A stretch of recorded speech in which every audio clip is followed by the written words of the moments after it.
o Vasco, hein, gente? Time com mais gols sofridos no Brasileirão em erros individuais. Esse foi um levantamento do Gato Mestre, tá lá no GE. Globo. Foram 9 falhas que resultaram em gols dos adversários. Aí não conta expulsão, não conta gol contra, nem pênalti cometido, tá? São erros como os de domingo, nesse 2-2 com o Ceará. Vou te mostrar, ó. Léo Jardim, ele toca pro Matheus Carvalho. Aí o Matheus Carvalho vai errar a saída. Errando a saída, dando o gol pro Ceará, porque o Galeano fez o gol. O jogo terminou empatado, Paulo Henrique nem dominou, nem tirou, Fernandinho chutou, Pedro Henrique fez o gol. A gente vai mostrar mais um aí do Ceará. Ah, agora sim. Aí, erro individual de novo. Eita ferro, 2-2, o jogo que era pra ganhar, né? Perdeu 2 pontinhos preciosos em São Januário. Vasco, que é o 15º do Brasileirão, 1 ponto na frente do Vitória, que é o primeiro da zona de rebaixamento. E olha só, os ingressos para o clássico Flamengo e Vasco do domingo já estão à venda. Mais de 50 mil bilhetes já foram vendidos até ontem. Casa cheia e os times em situações opostas no Brasileirão. Tem que ficar lembrando isso, Pedrosa. Não tem necessidade nenhuma. Tu viu ali? Tu viu? Eu até ia parar de ler. Eu falei, eu vou dar uma chance pro pessoal que escreveu. Aí vem, o Vasco, não sei o que lá, brigando para não cair. O Flamengo, não sei o que lá, de liderança. O Vasco na semifinal da Copa do Brasil, ninguém fala. Ninguém fala, eu vou falar. E o Vasco na semifinal da Copa do Brasil. Isso aí. Eliminou o poderoso Botafogo. Perfeito. Errei? Pra sua tristeza. Acertou novamente. Apostinha, Pedrosa? Ué, galinho? Te dou 1 gol de diferença.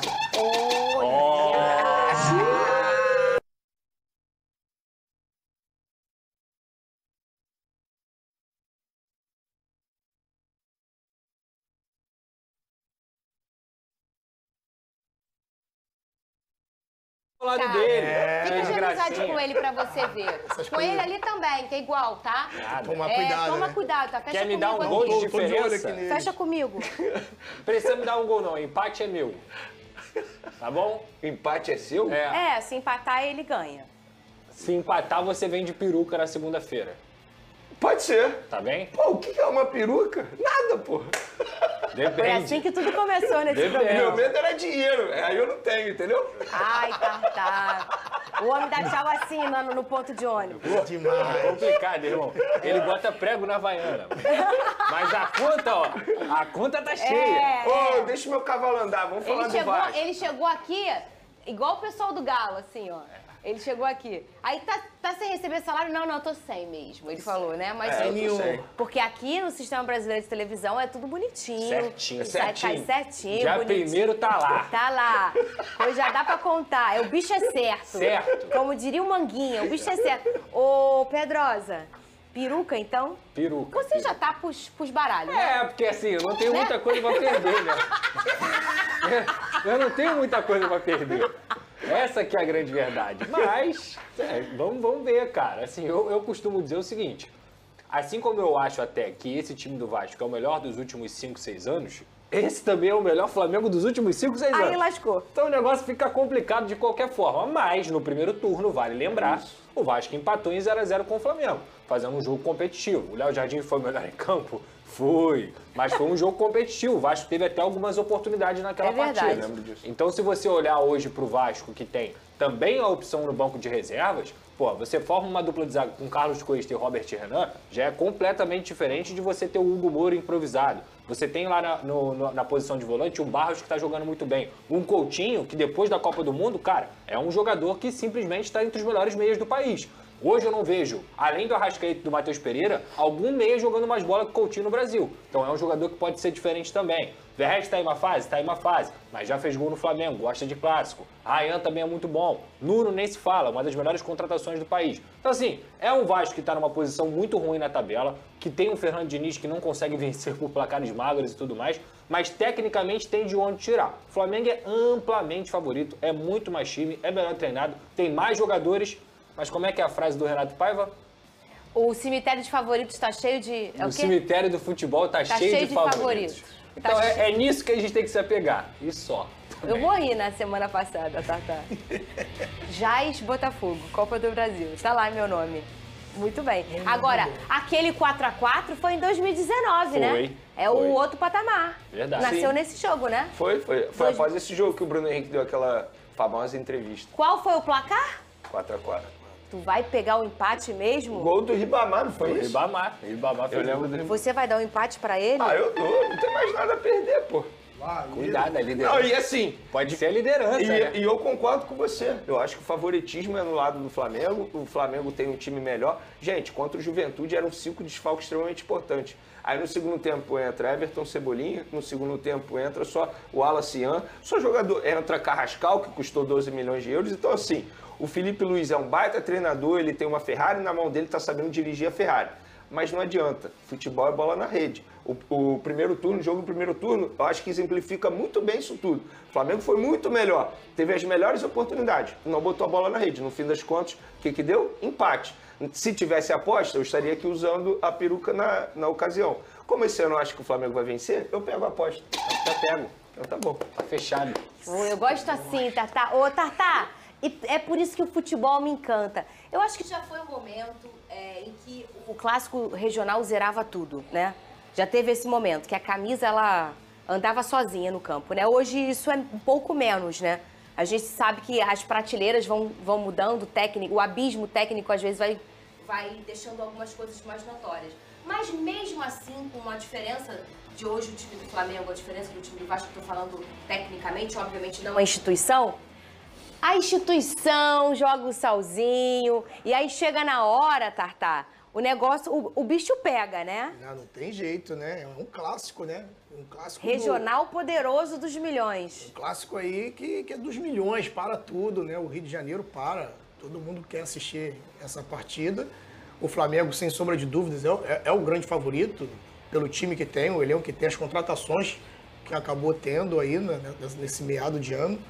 Mas é um clássico. E clássico, cara, ninguém sabe clássico o que é pode clássico e acontecer. vice-versa. Exatamente. O futebol, eu acho que é um dos poucos esportes que realmente tem essa capacidade. Às vezes de um time que não é tão bom quanto o outro, tecnicamente falando, e numa bola decide. Uma bola parada decide. Né? Como ele disse, tem jogadores para isso. Felipe Coutinho, então... Só uma informação, Tartá. Os 2 últimos jogos do Vasco e Flamengo no Campeonato Brasileiro foram 2 empates. 1-1 no ano passado, lembra? Com o gol do Felipe Coutinho. Empatando a partida e que, naquele momento, não é nem sacanagem, tira o Flamengo da briga do Brasileirão. O Flamengo tinha ainda a oportunidade de brigar pelo Brasileirão. Aquele empate deixa o Flamengo fora da briga pelo Brasileirão. Eu acho que a vontade de jogar... Por exemplo, a gente tem aqui um ex-jogador, ele vai confirmar isso aqui, mas penso eu que a vontade dos jogadores também muda nesse momento. É um clássico contra o Flamengo, você não quer perder de jeito nenhum. Pelo contrário, você quer dar a vida em campo, mostrar o seu potencial, chamar a atenção do torcedor, enfim. Eu acho que é totalmente diferente, a pegada é diferente. É por isso que eu falo, é óbvio que o Flamengo é favorito, mas não tem como eu chegar aqui na frente da câmera e cravar. O Flamengo vai ganhar, com certeza. O futebol, inclusive no Brasileiro, o Campeonato Brasileiro te permite isso. O primeiro colocado perder pontos para um time que está lá embaixo. Qual outro campeonato te permite isso? Porque a gente não sabe, por exemplo, o Flamengo enfrentou o Juventude. Ninguém garantia que o Flamengo fosse ganhar do Juventude. E não é só o campeonato, é o Campeonato Brasileiro. Exatamente, é isso. É o Campeonato Brasileiro. Brasileiro, é isso. O Campeonato Brasileiro, né? E o volante Jair do Vasco, que sofreu uma lesão grave no joelho direito, no jogo contra o Sport, apareceu nas redes sociais ontem. Ele publicou um vídeo contando que a cirurgia, que bom, foi um sucesso. Cadê? Fala, meus amigos, passando aqui para dizer que ocorreu tudo bem na cirurgia. Deus tem cuidado de cada detalhe na minha vida, sou muito grato a Ele por tudo que Ele tem feito por mim. E eu sirvo um Deus que é especialista em recomeço, eu creio que vai ser mais um grande recomeço na minha vida. A palavra de Deus vai dizer que todas as coisas cooperam para o bem daqueles que amam a Deus. Então eu tenho fé que eu vou voltar melhor que antes. E desde já agradeço todas as mensagens que eu tenho recebido de carinho, de apoio. E agora é pensar na fisioterapia e para voltar a jogar o quanto antes. Que Deus possa estar abençoando todos vocês, tá bom? Um abração. Que bom, Jair, que bom que deu tudo certo. Ô, Tartá, fala comigo. Sabe de uma coisa, além dessa questão do regional, do clássico regional, tem uma coisa que faz a diferença também nesse tipo de clássico, são garotos da base que viveram esse clássico na base. Não porque foram oriundos daquele time, mas que sabem o valor e o peso daquele encontro. Você concorda comigo? Sem sombra de dúvida. dúvida. Quando você jogava no Fluminense, já no profissional, e aí você encontrava o Flamengo... Você já é treinado para isso. E com toda certeza, tem aí o próprio Felipe Coutinho. É verdade. Que com certeza tem essa veia que é um cara que é criado ali no Vasco.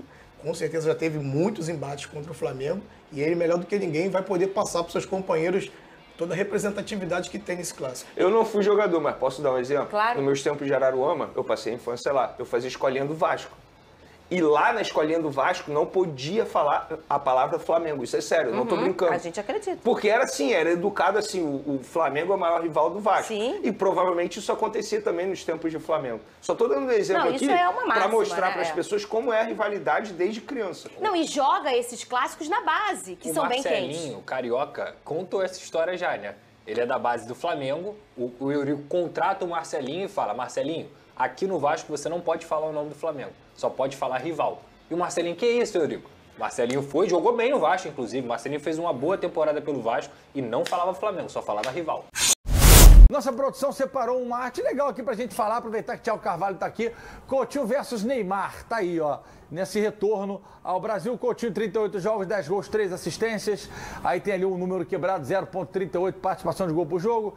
Isso porque bombou ontem nas redes sociais, né? Essa comparação, não foi isso? Eu queria falar sobre isso, então legal. Fique à vontade, a palavra é tua. Tá aqui o Neymar, 21 jogos, 6 gols, 3 assistências. Vou começar então cutucando vocês dois. Opa, gostamos. Vamos lá. Cara, vocês sempre falam que o Neymar, ele não pode ficar fora da seleção brasileira, porque o Neymar, ele é extra classe, porque o Neymar, ele é o supra-sumo do futebol brasileiro.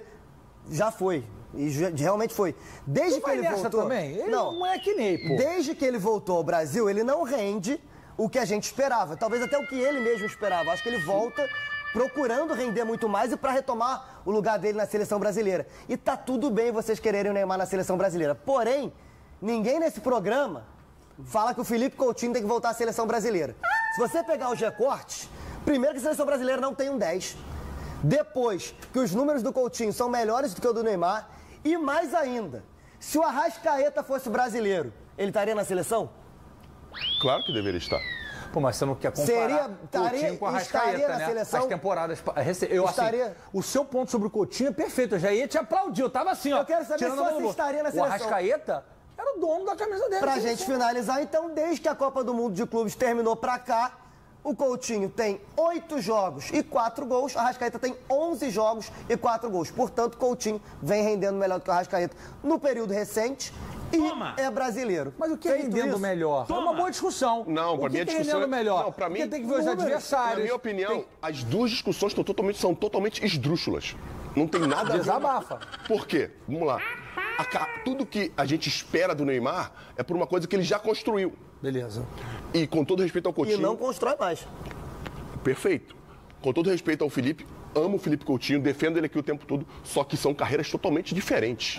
Não dá pra você colocar as duas na mesma prateleira. Então, o Neymar é um cara que é o maior artilheiro da seleção brasileira, que construiu uma carreira em performance sempre no high. Não é sobre isso. Calma. Pô, você falou, fiquei calado. Colega, vai, você colega. falou, fiquei calado. Vai, colega. Você falou, fiquei calado. Colega. Então, a expectativa sobre o Neymar vai ser sempre muito maior do que a expectativa sobre o Felipe Coutinho com relação à seleção brasileira, não a Vasco. Então, é muito plausível que se espere muito mais do Neymar e ele na seleção do que o Felipe Coutinho, que nem foi para a última Copa do Mundo. E a Arrascaeta, que ele falou que o Coutinho rendeu mais que o Arrasca depois da Copa do Mundo? Não, isso os números são melhores. Os números, desculpa. Isso aí com relação aos dois, eu sempre botei o Felipe na frente do Arrascaeta, aqui, antes desse ano. Antes desse ano. Verdade. Esse ano, não tem como isso acontecer. Mas você não botaria o Arrascaeta titular na seleção? Não tem como isso acontecer. De titular na seleção? Na frente, melhor do que o Rafinha? Acho que não, o Rafinha jogando pela ponta, né? Não, eu não botaria, não. Com a necessidade de um 10 hoje no futebol brasileiro, agora é minha vez. Seria o Arrascaeta. Vai acabar o programa. Tá bom, tá ótimo. Vai embora. Não, só um...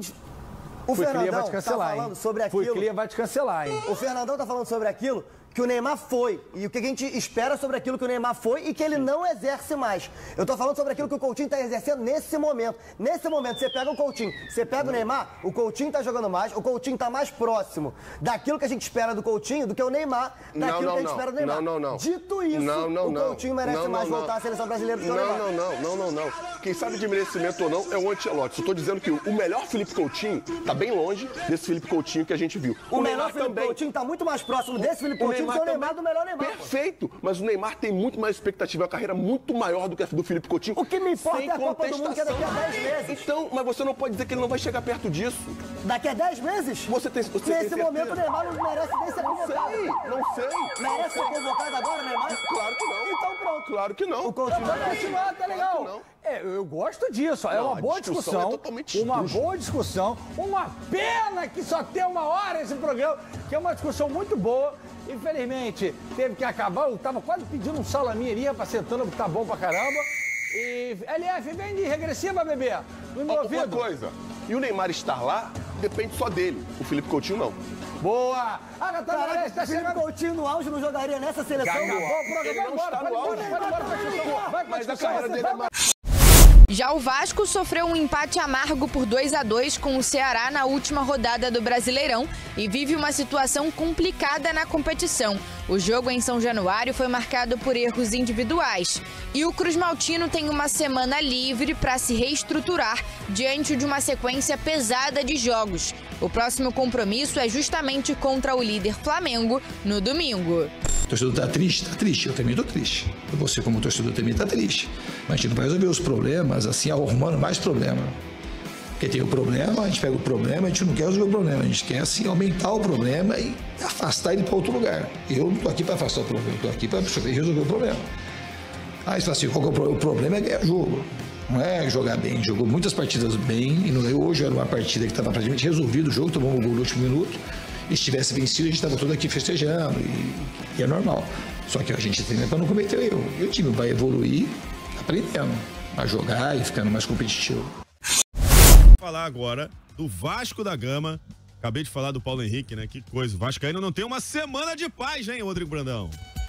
Beleza, Vitor. Depois da folga de ontem, os jogadores do Vasco se reapresentam ao técnico Fernando Diniz hoje, na parte da tarde, no CT Moacir Barbosa, e dão início à preparação para o clássico contra o Flamengo, domingo, no Maracanã, pela 24ª rodada do Brasileirão. O Diniz terá a semana cheia, serão 5 dias de treinos e que servirão também para recuperar alguns atletas que estão lesionados, nos casos do Tietê, Lucas Piton e Thiago Mendes. Vamos trazer a situação de cada um deles. O Tietê, dos 3, é o que tem mais chances de retornar no domingo. Ele que deixou o clássico contra o Botafogo pela Copa do Brasil no início do jogo, passou por exame que não detectou nenhuma lesão. Sendo assim, a tendência é que ele volte aos treinos hoje com os demais companheiros e esteja à disposição para o jogo contra o Flamengo. O Thiago Mendes está em fase de transição da preparação física para o campo, ele que está se recuperando de uma lesão na panturrilha, também com uma lesão na panturrilha, o Lucas Piton é o que tem menos chances de atuar. O exame realizado pelo lateral apontou um edema considerável,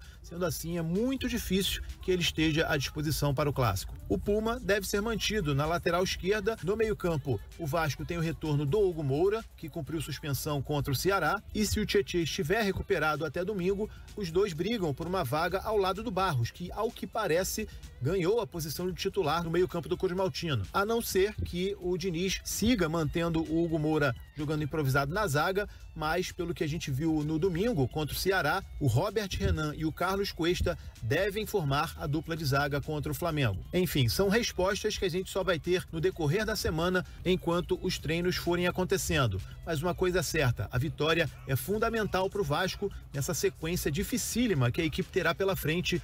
3 jogos em 8 dias contra Flamengo, Bahia e Cruzeiro, todos eles no Rio de Janeiro. Valeu, Vitor. Valeu, Brandão. Eu fiz esse exercício ontem. Eu tô evoluindo, inclusive, nos exercícios, viu, Gabriel Farias? Estou aumentando a carga no supino, por exemplo. Eu fiz ontem esse exercício. Eu projetava um Vasco somando 10 pontos nos 4 jogos que tinha aquela sequência, né? Juventude, Sport, Ceará e Corinthians. O Vasco somou 4. Ganhou do Sport e empatou com o Ceará. Ou seja, para quem projetava de 10 a 12 pontos, 4 é muito pouco. E agora os próximos 4 jogos do Vasco são contra 4 dos 5 primeiros colocados do Campeonato Brasileiro. Eu tô projetando 1 ou 2. Tomara que eu esteja errado novamente. Então, é óbvio que olhando assim friamente a sequência assusta, mas vamos num ponto aqui também. Calma lá, ninguém tá perdendo de véspera. Ninguém perde de véspera, ninguém é derrotado por antecipação. Eu entendo que, ao olhar o desempenho no Vasco, ao olhar a pontuação obtida numa sequência até mais favorável, né, isso decepciona o torcedor e leva ele a crer que, peraí, então vamos ser massacrados por Flamengo, Bahia, Palmeiras, Cruzeiro, e muitas vezes é aí que nasce uma reação, é aí que nasce uma estabilidade. É claro que essa minha projeção também é muito mais pautada num otimismo que o futebol nos permite ter do que propriamente pautada em alguma evolução, em algo que o Vasco tem apresentado de sólido dentro de campo. Mas é um pouco disso. É óbvio, o Vasco desperdiçou a chance. O Vasco era pra entrar nessa sequência, você falou de 10 pontos. 10 a 12. 12 ganhando os 4, mas beleza. Aí você tropeça no Corinthians, 10 pontos. Empatou com o Corinthians, ganhou do Juventude, do Ceará e do Sport. 10 pontos, tá lá em cima, já tá brigando por Libertadores. Ou seja, você projetava pelo menos uns 6 pontos a mais pro Vasco nesse momento do campeonato. Isso levaria o Vasco a 29. Com 29, o Vasco estaria em 9º lugar. Olha isso. Ainda distante de Libertadores, mas muito mais tranquilo em relação à zona de rebaixamento. E com essa sequência que foi longe da ideal, o Vasco tem só um pontinho à frente do primeiro time que está na zona de rebaixamento. Aí realmente complica. E vai pagar o jogo que tem a menos na quarta-feira da semana que vem contra o Bahia. É um jogo chato. A lógica aponta para um Vasco pontuando pouco e saindo dessa sequência muito mais pressionado pro que vem pela frente no campeonato. Agora, eu me permito acreditar também que o futebol, ele permite, né? Esse tipo de circunstância permite você surpreender. No primeiro turno, todo mundo esperava uma goleada do Flamengo, foi 0-0. Não aconteceu. De repente, é até uma vitória num jogo desse que tá faltando, né? Uma vitória contra um adversário mais potente, mais pesado, que muda um pouco o seu astral. É porque realmente o tropeço contra o Ceará, ele tem esse impacto prévio ruim. O Vasco fecha a liga com uma vitória que era uma vitória meio óbvia, mas uma vitória que iria fazer muito bem ao ambiente. E a verdade é que o Vasco dobrou a pressão para esse jogo contra o Flamengo. Agora, Hugo Moura de volta, mas não faz mais sentido improvisar o Hugo Moura na zaga, né? O Robert Renan, pra mim, ele tem vaga no meio campo ao lado do Barros. Principalmente na condição que o Vasco vai jogar contra o Flamengo, contra o Bahia, contra o Cruzeiro. Ou você acha que é momento de botar um volante mais técnico? Se é que vai ter esse volante mais técnico no elenco, não tem. Zero mistério na escalação do Vasco. A dupla, Cuesta e Robert Renan. E à frente deles, Hugo Moura e Barros. Acabou, não tem nem o que pensar. E na esquerda, tem o Piton? Eu acho que o Puma vai seguir por ali. Eu nem acho que a atuação do Puma foi tão ruim contra o Ceará. Sinceramente, achei uma atuação okay. O Vasco jogou todo torto, né? 2 laterais direitos e 2 zagueiros canhotos. Na zaga, esse problema será corrigido com a dupla Cuesta e Robert Renan. Na esquerda, por ser o Flamengo, talvez o Diniz possa pensar em colocar o Vitor Luiz, mas não faz muito o perfil do Fernando Diniz. Mas assim, gente, no meio de campo, não tem nem o que inventar. Eu sei que ninguém aqui morre de amores pelo Hugo Moura, ninguém vai levantar uma estátua dele, mas fez falta. É o tal do mal necessário. É um jogador que dá um pouco mais de sustentação na proteção à zaga. E outra coisa, a gente reclama muito do miolo de zaga do Vasco, né? Não deu certo Lucas Oliveira, não deu certo João Vitor, não deu certo Maurício Lemos, Lucas Freitas mais ou menos. Tem uns 3 zagueiros quando o Vasco leva o gol do Ceará, né?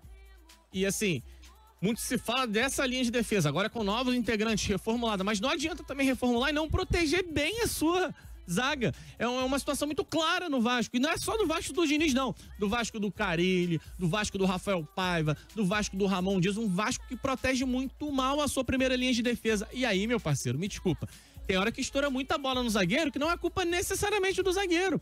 Muita gente, por exemplo, falou que a linha estava desorganizada no lance do Paulo Henrique, que definiu o empate do Ceará. Beleza, a linha estava meio desajustada. Mas uma bola em tese simples daquela deveria ter sido definida antes.